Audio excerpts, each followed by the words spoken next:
परेशानियां बहुत है।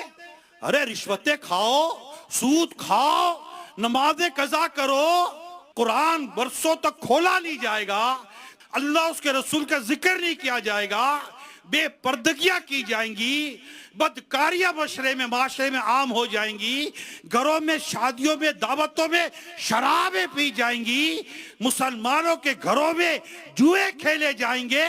उसके बाद कहते हो हमें खैर नहीं पहुंच रही, हमें मुसीबतें आई हुई हैं, हमें परेशानी आई हुई हैं। अरे परेशानियों को दूर करने के लिए उस रब की बारगाह में आओ ना, उस अल्लाह के हुजूर सजदा करो ना, जो परेशानियां दूर करने वाला है, जो हमारे हाल से बाखबर है, जो हमारी तकलीफों को दूर करने पर कादिर है।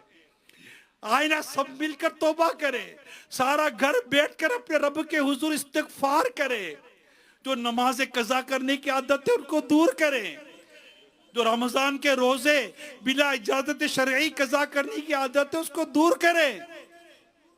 ज़कात फर्ज होने के बावजूद जब लोग ज़कात नहीं देंगे, उशर फर्ज होने के बावजूद अपनी फसलों का उशर नहीं देंगे, अपने फलों की और अपनी चीजों की ज़कातें नहीं देंगे, अपने जानवरों की ज़कातें नहीं देंगे, हज फर्ज हो जाने के बावजूद जब हज नहीं करेंगे, इतनी खुलकर धड़ल्ले के साथ अपने रब की नाफरमानी करने के बाद हम किस खैर का इंतजार कर रहे हैं?